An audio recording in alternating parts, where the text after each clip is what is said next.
How does the panel feel we can introduce these ideas into climate negotiations where private industry partnerships, for example, for low-carbon technological change, are supposed to be the key?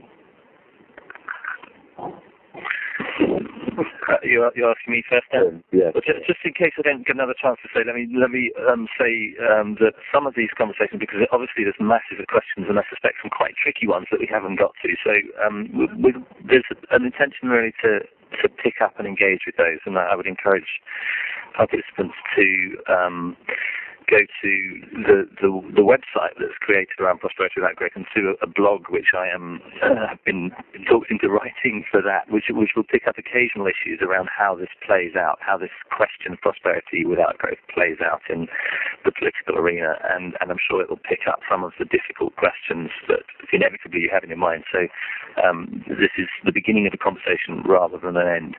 And that's also my sense of an answer to this question, because when you look at what's happening in Copenhagen, there clearly are discourses which are around those kinds of private engagements and indeed the market for carbon and the way that plays into existing markets as the solution. But there are also other conversations, and I think they're really important conversations. They're conversations that are coming in through the NGO community, through civil society groups, through faith groups. There are conversations that are coming in through the developing nations, and those developing nations have, in many cases, a quite different perspective on what the default option is for addressing climate change that doesn't accord with that idea that existing markets can solve it for us.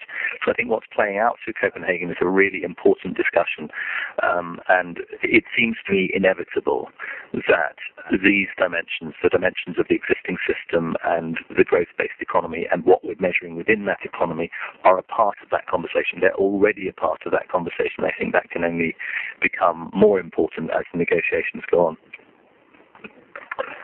Yeah, I think they are becoming a part of the conversation. I mean, I can't answer the question of how to make that happen faster. I wish I knew, but all I can do is observe that I think they are finally getting some traction, and you see that in some of the media reports on the limits to continued growth. I mean, I've seen several op-eds recently, some by people like Thomas Friedman, who in the past have been very pro-globalization and free trade, that have come around, I think, to more the kind of thinking that we're talking about.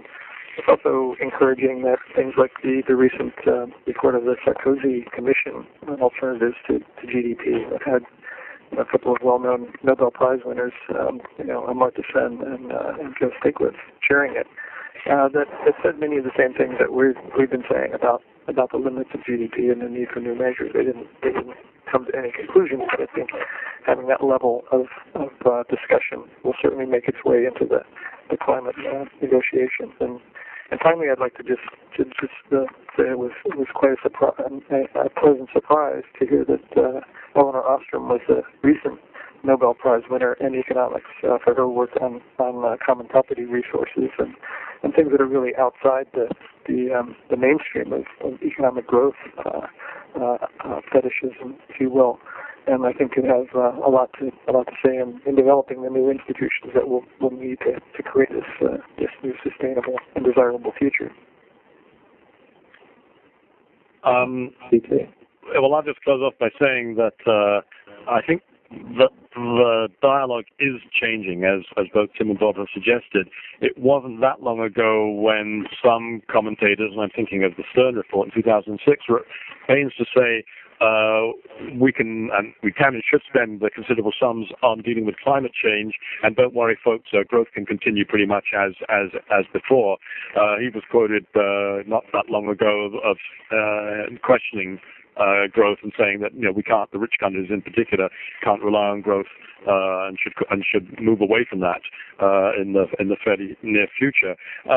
So we've gone from, I think, a situation where dealing with climate change was seen run up against the obstacle of economic growth, and we're going to need to deal with it up to the point that it won't impede growth. Now more and more people are accepting that it will in fact have perhaps a negative effect on the way we've traditionally measured growth, and yet we're still continuing to talk about and pursue it. So the discussion is opening up, and it's up to all of us, not just panelists, but everybody involved in this event, to be out there pushing out these ideas as far and fast as we can.